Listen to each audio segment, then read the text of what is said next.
창세기 1장 26절에서 28절 말씀 제가 봉독하겠습니다. 하나님이 이르시되 우리의 형상을 따라 우리의 모양대로 우리가 사람을 만들고 그들로 바다의 물고기와 하늘의 새와 가축과 온 땅과 땅에 기는 모든 것을 다스리게 하자 하시고, 하나님이 자기 형상 곧 하나님의 형상대로 사람을 창조하시되 남자와 여자를 창조하시고, 하나님이 그들에게 복을 주시며 하나님이 그들에게 이르시되 생육하고 번성하여 땅에 충만하라. 땅을 정복하라. 바다의 물고기와 하늘의 새와 땅에 움직이는 모든 생물을 다스리라 하시니라. 아멘. 네, 오늘은 인간 창조라는 부분으로 우리 함께 말씀을 살펴보겠습니다. 지난 시간에는 하나님의 창조 일반을 살펴보았습니다. 하나님은 6일 동안 온 세상을 창조하셨습니다. 그리고 아무것도 없는 무의 상태에서 유의 세상을 만드셨습니다. 또 하나님은 시간과 공간을 창조하셨습니다. 그 이전에는 시간과 공간이라는 것이 존재하지 않았는데 하나님의 창조가 시간과 공간의 창조였습니다. 하나님께서는 이렇게 시간과 공간을 창조하시고 모든 무생물을 또한 생명 있는 것들을 만드셨습니다. 그리고 하나님이 만드신 세상이 하나님 보시기에 좋았다고 말씀합니다. 하나님이 처음 만든 세상은 하나님이 보시기에도 좋은 그러한 세상이었습니다. 오늘은 하나님의 창조에서 특별히 인간 창조에 대해서 살펴보겠습니다. 그 이유는 분명합니다. 창세기 1장 후반절부터 2장까지는 이 인간 창조에 대해서 특별히 더 강조하고 있기 때문에 그렇습니다. 오늘 소율의 문답 신문을 우리 살펴보겠습니다. 소율의 문답 신문은 하나님께서 사람을 어떻게 창조하셨나요? 라는 질문이며, 이에 대한 답은 하나님께서 자신의 형상 곧 지식과 공의와 거룩함을 따라 사람을 남자와 여자로 창조하셨습니다. 그리고 모든 피조물을 주관할 통치권을 부여하셨습니다. 입니다. 하나님은 자신의 형상을 따라 사람을 창조하셨습니다. 그리고 사람은 남자와 여자로 만들어졌습니다. 그리고 그 사람에게는 온 세상을 주관할 통치권이 부여되었습니다. 이 부분에 대해서 우리가 좀 더 자세히 살펴보도록 하겠습니다. 먼저 하나님은 특별하게 사람을 창조하셨습니다. 다른 모든 창조는 하나님의 말씀으로 말미암아 창조되었지만 사람을 지으실 때는 하나님이 그 코에 생기를 불어 넣으셔서 사람을 만드셨습니다. 창세기 2장 7절 말씀에 보면 여호와 하나님이 땅의 흙으로 사람을 지으시고 생기를 그 코에 불어 넣으시니 사람이 생명이 된지라. 하나님은 인간을 흙으로 지으시고 생기를 그 코에 불어 넣으셨습니다. 여기서 생기는 육체와 구별되는 생명의 숨입니다. 오늘날 영혼이라고 말하는 부분이 바로 이러한 부분입니다. 다른 모든 동물들에게는 이 생기를 불어넣지 않으셨습니다. 오직 사람에게만 이 생기를 불어넣으셨습니다. 그래서 인간은 육체와 영혼으로 구성된 그러한 존재입니다. 그래서 인간은 다른 동물들과는 완전히 다른 그러한 존재입니다. 동물은 본능에 따라 움직입니다. 물론 동물도 눈물을 흘리기도 하고 감정이 있는 듯 보입니다. 훈련이 잘 된 동물은 사람들과 또 어려운 일들을 수행하기도 합니다. 그러나 인간과 동물의 근본적인 차이점은 인간에게는 자의식이 있습니다. 또한 인간은 도덕적인 자유를 가지고 있습니다. 그리고 가장 확실한 차이는 인간은 신앙을 가진 존재라는 겁니다. 그래서 영혼이란 하나님과 교제하기 위한 그런 존재임을 말해주고 있는데, 인간만이 하나님을 예배하며 하나님을 찬양하며 하나님께 영광 돌릴 수가 있는 겁니다. 아무리 뛰어난 동물들이라 할지라도 하나님을 예배하거나 하나님을 위해 헌금하거나 하나님을 위해서 찬양하지 않습니다. 이것이 사람과 동물의 결정적인 차이점인 것입니다. 천국은 영원히 머무는 곳입니다. 예수님이 다시 재림하여 오시기 전까지는 믿는 자들이 죽으면 그의 육체는 땅에서 흙이 되겠지만, 그러나 그의 영혼은 죽지 않고 천국에 가며 또 하나님과 함께 거하게 될 것입니다. 그런데 최근에 뉴스에 보니까 천주교에서 집에서 기르는 애완동물들에게 세례를 주는 그런 내용이 있었습니다. 동물들에게는 영혼이 없습니다. 그렇기 때문에 동물들은 죽으면 그냥 흙으로 돌아갈 뿐이지 천국이나 지옥에 가지 않습니다. 죽음은 그냥 흙으로 돌아갈 뿐입니다. 또한 특별히 세례를 준다고 해서 그 동물이 천국에 간다거나 그러지 못합니다. 단순히 애완동물의 주인들에게 마음의 위안을 주는 정도입니다. 세례는 예수님을 나의 구주로 영접한 사람들에게 주는 믿음의 증표입니다. 그렇기에 절대 동물들에게 세례를 베풀어서는 안 됩니다. 하나님이 제정하신 그 율법의 내용을 사람이 마음대로 남용해서는 안 됩니다. 그리고 동물들에게 세례를 베품으로 그것을 보는 많은 사람들이 잘못된 신앙관을 가질 수가 있습니다. 그렇기 때문에 동물들에게 세례를 베푸는 것은 정말 잘못된 행동입니다. 사람의 필요에 따라 교리가 바뀌거나 진리가 변할 수 없습니다. 성경이 말하는 그러한 바른 진리를 우리가 고수함으로 우리의 다음 세대들에게도 이러한 바른 신앙을 물려주는 우리 모두가 되길 바라겠습니다. 오늘 소유리 문답은 하나님은 자신의 형상을 따라 사람을 창조하셨다고 말씀하고 있습니다. 그렇다면 여기서 하나님의 형상이란 무엇일까요? 몇 주 전에 하나님 부분에 대해서 살펴보았지만 하나님은 영이시기 때문에 우리 눈에 보이지 않는 분이십니다. 또 어떤 형상도 가지고 계시지 않습니다. 형상이 없으신 분인데 왜 여기서는 하나님의 형상이라고 말하고 있을까요? 그래서 여기서 하나님의 형상이라고 할 때 그것은 우리 눈에 보이는 형태로 말하는 것이 아니라 오늘 소유리 문답에서 나와 있는 것처럼 그 하나님의 형상은 거룩과 공의와 지식입니다. 물론 하나님의 형상을 이 세 가지로 딱 잘라서 말할 수는 없지만 대표되는 그 하나님의 형상은 이 세 가지, 거룩과 공의와 지식인 것입니다. 이 하나님의 거룩과 공의와 지식에 따라 우리도 그러한 형상으로 창조되었음을 말해주고 있는 것입니다. 창세기 1장 26절 상반절 말씀 우리 같이 한번 읽어보겠습니다.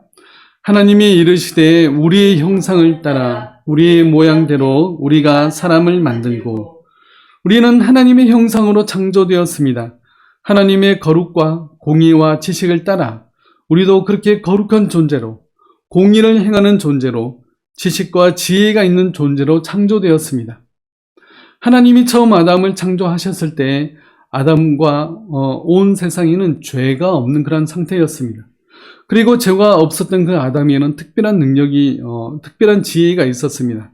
창세기 2장 말씀에 보면 여호와 하나님이 흙으로 각종 들짐승과 공중의 각종 새를 지으시고 아담이 무엇이라고 부르나 보시려고 그것들을 그에게로 이끌어 가시니 아담이 각 생물을 부르는 것이 곧 그 이름이 되었더라. 하나님은 각종 짐승들과 새들을 아담 앞으로 데리고 옵니다. 그리고 아담이 그 짐승들과 새들을 어떻게 이름 짓는가를 보시려고 합니다. 그랬더니 아담은 그 동물들을 보고선 바로 그 동물들의 이름을 지어줍니다. 우리가 누군가 이름을 짓는 것은 쉬운 일이 아닙니다. 아담도 이 동물들의 이름을 짓는 것이 그냥 입에서 나오는 것으로 막 지은 것이 아니라 그 동물들의 특징과 성격을 정확히 파악하고 그 동물들에게 그에 합당한 이름을 지어주었던 것입니다. 아담에게는 이런 통찰력과 지혜가 있었습니다. 그 동물을 보면 그 동물이 어떤 특징을 가지고 있고 어떤 능력을 가지고 있는지 한눈에 파악할 수 있었습니다. 오늘날로 치면 어떤 사람이 난생 처음 이제 스마트폰을 접한다고 했을 때 그 스마트폰을 보자마자 그 스마트폰이 어떻게 전화가 되고 어떻게 인터넷 통신을 하는지 그리고 그 스마트폰의 각종 기능들을 한눈에 다 알 수 있는 그런 통찰력이 있는 것과 마찬가지입니다. 그리고 물건들을 보기만 해도 그 물건들의 기능들을 다 파악할 수 있는 그러한 통찰력이 있는 것과 같습니다. 그런데 아담과 하와가 죄를 짓고 그 하나님의 형상을 잃어버립니다. 처음 가졌던 그 거룩함과 공의와 지식을 잃어버렸습니다. 잃어버렸다는 표현보다는 손상되었다는 표현이 더 정확할 것입니다. 우리가 하나님의 형상을 완전히 잃어버리진 않았습니다. 본질적인 하나님의 형상은 우리 안에 그대로 아직 남아 있습니다. 그렇게 하나님이 주신 지식으로 지금까지 과학이 이렇게 발달할 수 있었습니다. 또한 어떻게 하면 우리가 다른 사람의 것을 속이고 빼앗을까 생각하는 사람도 있지만 대부분의 사람들은 아직까지도 정직하며 선한 사람들이 많이 있습니다. 그리고 죄악에 빠져 사는 사람들이 있지만 대부분은 그 죄악을 짓지 않으려고 또 자신의 그러한 거룩성을 유지하려고 노력하기도 합니다. 그 증거로 아담의 범죄 이후에 노아는 그 당시 아무 도구도 없고 기술도 없던 그런 시대에 120m나 되는 그런 방주를 짓게 됩니다. 그 방주가 3층 구조가 되는 굉장히 큰 어마어마한 구조의 배입니다. 나무를 자르고 나무를 가공하고 그리고 정밀하게 나무를 접합하고 물이 새지 않도록 또한 역청을 바르는 그러한 지혜들이 있었던 것입니다. 정말 놀라운 기술이라고 말할 수 있습니다. 그리고 그 배는 폭풍우를 1년 동안 견디며 물 위에 떠 있었습니다. 우리는 지금 죄의 영향으로 온전한 하나님의 형상을 가지고 있지 못합니다. 그러나 성경은 하나님의 형상을 회복하라고 말씀하고 있습니다. 하나님의 형상을 잃어버렸지만 그 상태에서 만족하며 살 것이 아니라 하나님의 형상을 회복하는 삶을 살아야 된다고 말씀하고 있습니다. 그렇기 위해서는 우리가 더 거룩해져야 됩니다. 거룩이란 구별된 존재라는 뜻입니다.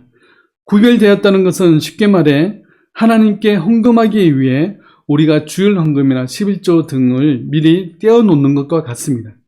그 돈은 하나님께 드리려고 따로 구별해 놓은 것입니다. 마찬가지로 우리는 이제 하나님을 믿는 하나님의 백성으로서 하나님이 기뻐하시는 일을 위해서 내 시간과 내 물질을 떼어서 하나님께 드려야 되는 것입니다. 그 시간은 주일에 예배 드리기 위해서 내 시간을 따로 떼어놓는 것이며 내가 가진 물질로 하나님의 이름으로 다른 사람을 돕는 것이며 그리고 내 시간을 따로 떼어서 하나님의 말씀을 읽고 묵상하며 그 말씀을 실천하려고 하는 그러한 모든 것들이 포함됩니다. 그렇게 점점 우리는 하나님의 형상을 회복해야 됩니다. 또한 우리는 더욱 공의의 삶을 살아야 됩니다. 어떻게 하면 저들을 속여서 돈을 벌까가 아니라 더 정직하게 살려고 노력해야 됩니다. 또한 어떻게 하면 연약한 이들을 돕고 저들이 하나님의 은혜와 그리스도의 사랑을 체험할까 이것을 고민하며 우리가 그들을 도울 수 있어야 됩니다. 죄악을 눈 감아 넘기지 않으며 정직하게 모든 일들을 감당하는 그러한 삶을 살려고 노력해야 됩니다. 그렇게 해서 우리가 이 공의의 하나님의 형상을 회복해 나가야 되는 것입니다. 지식에 있어서도 내가 남보다 뛰어나고 똑똑하다고 자만할 것이 아니라 지식으로 더 열심히 공부하고 노력해서 어떻게 하면 하나님의 영광을 위한 삶을 살 수 있을까? 어떻게 하면 다른 사람을 돕고 어떻게 하면 하나님의 살아계심을 더 드러낼 수 있을까? 내가 배운 것으로 내가 어떻게 하면 하나님의 이름을 나타낼 수 있을까? 이런 고민들이 항상 있어야 됩니다. 그래서 지식을 올바르게 사용함으로 하나님께 영광 돌리는, 그래서 하나님의 형상을 회복하는 우리 모두가 되길 바라겠습니다. 하나님의 형상의 회복은 아담이 처음 가졌던 그 죄짓기 이전의 아담의 모습이 아니라 더 완전한 모습으로 회복되어진다고 말씀합니다. 아담은 그 당시 죄를 지을 수도 있는 그런 존재였습니다. 그러나 우리가 회복해야 될 그 모습은 죄를 짓지도 않는, 죄를 지을 수도 없는 그런 완전한 존재가 되는 것입니다. 그 일이 예수 그리스도를 통해서 가능해졌습니다. 우리는 아담보다 더 완전한 존재로 다시금 회복할 것입니다. 이 땅에서는 우리가 그렇게 완전하지 못하지만 우리가 천국에서는 우리가 더욱더 완전한 인간으로, 완전한 모습으로 하나님의 형상을 회복하여서 하나님의 사람이 될 것입니다. 그러므로 우리가 그것을 바라보며 완전한 하나님의 형상을 회복할 것을 바라보며 오늘도 우리가 하나님의 형상들을 회복하는 우리 모두가 되시길 바라겠습니다. 그리고 소요리 문답 신문의 답에는 남자와 여자로 창조하셨다고 말씀하고 있습니다. 오늘 본문 창세기 1장 말씀에 보면 하나님이 자기의 형상 곧 하나님의 형상대로 사람을 창조하시되 남자와 여자를 창조하시고, 하나님은 그냥 사람을 창조하셨다고 말씀하시지 않고 사람을 창조하시되 남자와 여자들을 창조하셨다고 말씀하고 있습니다. 왜 남자와 여자를 창조하셨다고 특별히 강조하고 있을까요? 그것은 그만큼 남자와 여자로 창조하셔서 만든 그 가정이 중요하기 때문에 이렇게 말씀하고 있습니다. 특별히 남자와 여자를 만드시고 남자와 여자가 결혼하여 가정을 이룰 것이라고 말씀하는데, 창세기 2장 24절 말씀에 보면 이러므로 남자가 부모를 떠나 그의 아내와 합하여 둘이 한 몸을 이룰지로다. 남자가 그의 아내와 합하여 둘이 한 몸을 이루는 것을 말씀하고 있습니다. 가정은 최초의 공동체입니다. 그리고 가장 먼저 이루어진 공동체입니다. 그래서 이 결혼 제도는 매우 중요합니다. 가정을 이루는 것은 하나님이 특별히 제정하신 것입니다. 그래서 어떻게든 좋아하는 사람과 결혼하면 끝이다가 아니라 거기서 시작입니다. 새로운 가정을 이루고 새로운 공동체를 만들었습니다. 서로 동력자라는 그런 의식을 가지고 어떻게 하면 하나님의 영광을 위해서, 하나님의 일을 위해서 우리가 이 가정을 이끌어 갈 것인가, 어떻게 이 가정을 만들어 갈 것인가 깊은 고민을 해야 됩니다. 혼자서는 하지 못했던 일을 이제는 가정과 식구들이 함께 하나님이 기뻐하시는 일을 할 수 있도록 그렇게 힘써야 되는 것입니다. 어떤 책에 보면 사랑하기 때문에 결혼하기보다는 더 사랑하기 위해 결혼한다는 말이 있습니다. 마찬가지로 더 하나님이 기뻐하시는 일을 하기 위해서 결혼하는 것이 더 정확한 표현일 것입니다. 저 사람과 결혼하면 내가 경제적으로 여유가 있겠다. 저 사람이 똑똑해서 2세도 똑똑한 아이가 나오겠다. 빨리 결혼해야 부모님으로부터 독립하겠다. 이런 마음으로 결혼해서는 안 됩니다. 우리 각 개인이 하나님의 영광을 위해서 지음받은 존재인 것과 같이 우리는 이제 결혼하면서 서로 논의하고 상의해서 어떻게 하면 우리가 만든 이 가정이, 우리가 이룬 이 가정이 하나님의 영광을 위한 그런 가정이 될 수 있을까? 항상 그런 고민을 해야 됩니다. 이때 남자는 가정의 머리로서 가정을 이끌어 갈 수 있어야 합니다. 남편은 먼저 이 논의들을 먼저 제시하고 설명할 수 있어야 되고, 아내는 그 논의들을 더 세심하게 정리해 줄 수 있어야 됩니다. 남편은 어떻게 주의를 지킬 것인가, 어떻게 가정 예배를 드릴 것인가, 어떻게 평소에 하나님의 말씀 생활을 할 것인가, 어떻게 주님의 이름으로 이웃을 도울 것인가, 어떻게 하나님이 기뻐하시는 일들을 할 것인가, 이런 고민들을 하고 이런 고민들을 제시하고 아내와 함께 의논합니다. 그러면 아내는 더욱더 구체적으로 어떻게 실천할 수 있을지, 또 세밀한 부분들을 도와줄 수 있어야 되는 것입니다. 지금까지 그러지 못했다면 지금이라도 나의 가정이 어떻게 하면 하나님의 영광을 위한 가정이 될 수 있을까를 고민하고 함께 의논해서 한 가지씩이라도 실천해 보시길 바랍니다. 이것이 하나님이 기뻐하시는 가정을 만들어 나가는 데의 첫걸음인 것입니다.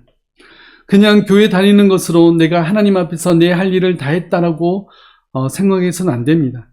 가정이 함께 의논하고 고민해서 또한 깊은 대화들을 나눠서 하나님의 영광을 위한 가정이 될 수 있도록 함께 힘써서 나아가는 우리 모든 가정들 되시길 바라겠습니다. 그리고 오늘 소유의 문답에서는 하나님께서 사람을 창조하시고 그 사람에게 모든 피조물을 주관할 통치권을 부여하셨다고 말하고 있습니다. 하나님은 모든 피조물을 다스릴 권한을 사람에게 부여하셨습니다. 오늘 본문 창세기 1장 26절 말씀에 보면 우리 같이 한번 읽어보겠습니다. 하나님이 이르시되 우리의 형상을 따라 우리의 모양대로 우리가 사람을 만들고 그들로 바다의 물고기와 하늘의 새와 가축과 온 땅과 땅에 기는 모든 것을 다스리게 하자 하시고 라고 말씀하고 있습니다. 또한 28절 말씀을 또 같이 보겠습니다.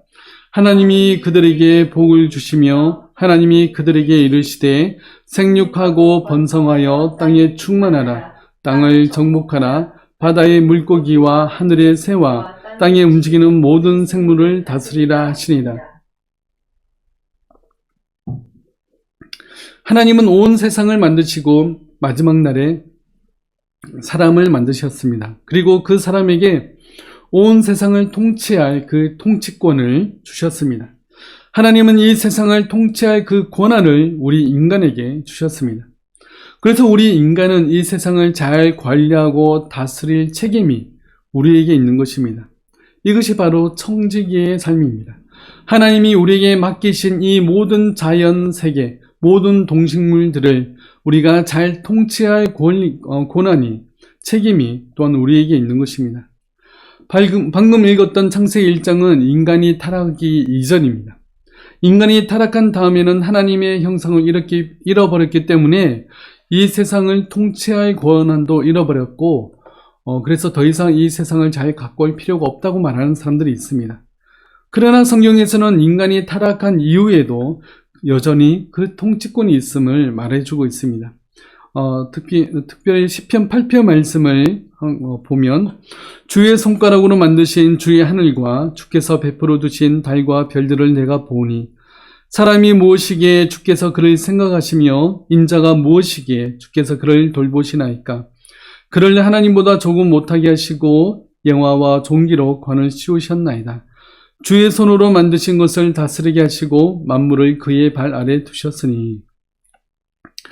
사람에게는 여전히 하나님이 만드신 만물을 통치할 통치권이 있습니다. 또 그렇게 해야 됩니다. 통치권 역시 하나님의 형상을 회복해 나가는 부분의 일부분인 것입니다. 인간은 이 자연과 동물들과 환경들을 잘 다스리고 가꾸어 나가야 됩니다. 함부로 파괴하는 거, 함부로 없애는 것을 정말 조심해야 됩니다. 그리고 과학이 발달하면 할수록 더욱더 겸손히 그 과학 기술을 사용해야 되는 것입니다. 한동안 유전자 복제로 동물 복제 실험으로 시끄러웠던 적이 있었습니다. 또한 유전자 조작으로 지금은 슈퍼푸드를 만들어서 생산하는 그러한 현대 시대가 되었습니다. 이런 유전자 조작으로 심각한 문제가 초래할 수 있음을 우리가 생각하고 최대한 주의를 기울여야 됩니다. 인간의 식량을 대량 생산하기 위해서 만드는 그 유전자 조작하는 것을 우리가 지혜롭게 잘 사용해야 되는 것입니다. 또한 탄소 배출 문제와 쓰레기 매립 문제 등 여러 가지 사회 문제들이 굉장히 많이 현대에 일어나고 있습니다. 많이 생산해낸 것이 오히려 문제가 되어서 어떻게 그것을 처치할 방법을 찾지 못하고 그것을 마구 사용하는 그런 모습들을 봅니다. 만들고 사용할 때는 편했지만 정작 뒤처리는 제대로 못하는 우리들의 모습이지 않습니까? 하나님이 우리에게 맡기신 이 자연을 우리가 잘 관리하고 통치하고 다스려야 되는데 오직 인간의 욕심만을 채우기 위해서 그것을 사용하고 함부로 그것을 버리고 뒤처리도 못하는 그런 일들이 일어나고 있습니다. 저도 분리수거하면서 며칠 안 되면 플라스틱이 한 비닐이 가득 찹니다. 우리나라 1인당 플라스틱 소비량이 전 세계에서 2위라고 말합니다. 우리가 너무나 많은 그런 쓰레기들을 우리가 만들어내고 있다는 사실을 우리가 잘 기억해야 됩니다. 온 땅과 바다가 쓰레기로 몸살을 앓고 있습니다.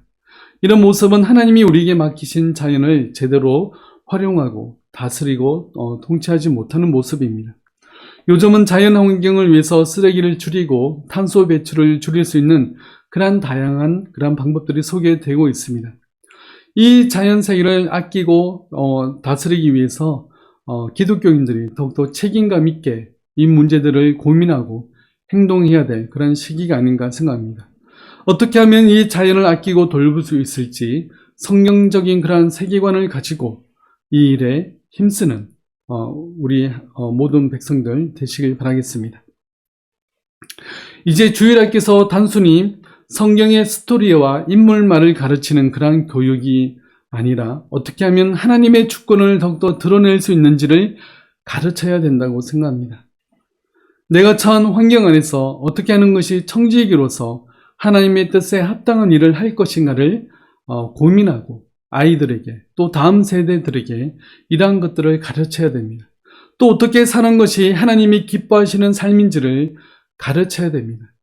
단순히 성경의 지식과 성경의 스토리를 가르치는 것이 아니라 아이들이 어떻게 살 것인가 이것을 함께 고민하고 가르치는 그러한 주일학교 교육이 되었으면 좋겠습니다. 그래서 공부가 단순히 내가 더 잘 살고 더 많은 돈을 벌기 위해서 하는 그런 공부가 아니라 궁극적으로 어떻게 하면 하나님의 의의를 더욱더 드러낼 수 있을까? 이런 고민을 하며 자신의 미래의 직업을 선택할 수 있도록 어른들이 지도하며 도와줄 수 있어야 됩니다. 이제는 어른들의 생각들도 바뀌어야 됩니다.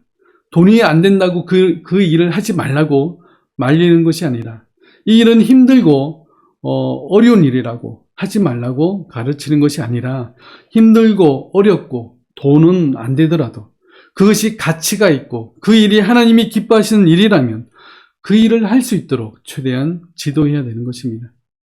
하나님은 우리를 지으시고 우리를 예수 그리스도의 피로 다시 사셨으며 우리를 사랑하는 자녀라고 부르십니다. 그리고 이제는 우리에게 하나님의 형상을 회복하라고 말씀하고 있습니다. 하나님이 하라고 하셨기에 우리 안에 하나님의 형상을 회복할 수 있는 그런 힘과 지혜도 주실 것이며 또한 하나님도 이 일에 우리를 도우실 것입니다. 내가 뭐라고 하나님의 형상을 회복하는 그런 거창한 일을 하겠느냐가 아니라 하나님이 함께 하시면 내가 어떤 상황에 있다 할지라도 나는 할 수 있다. 이런 마음을 가지고 하나님 나를 도와주소서라는 마음으로 기도하는 마음으로 우리가 나아가야 되는 것입니다. 하나님이 함께 하시며 하나님께서 지혜 주셔서 하나님의 형상을 회복하는 우리 모두가 다 되시길 바라겠습니다. 기도하겠습니다. 6일 동안 온 세상을 창조하시고 또 마지막에 우리 인간을 창조하시고 또 온 인간에게 모든 세상을 통치하고 다스릴 그러한 통치권을 부여하셨는데 우리가 지혜롭게 이 모든 세상을 다스리지 못하고 통치하지 못할 때가 많았습니다. 이제는 우리가 하나님께서 우리에게 맡기신 이 통치권을 회복하며 또한 우리에게 하나님의 형상을 더욱더 회복하는 그러한 삶을 살 수 있도록 도와주옵소서. 그래요 하나님이 기뻐하시는 일들 또한 하나님께 영광을 돌리는 일들이 무엇인가 항상 고민하고 그렇게 실천하며 살아갈 수 있는 하나님의 자녀들이 다 될 수 있도록 도와주시옵소서. 지금은 십자가 위에서 우리의 모든 죄를 사하신 주 예수 그리스도의 은혜와 하나님의 끊임없인 사랑하심과 성령님의 함께하심과 지혜 주심으로 오직 하나님의 형상을 회복하길 원하는 우리 모든 성도들 머리 위에 지금부터 영원토록 함께 하실지어다. 아멘.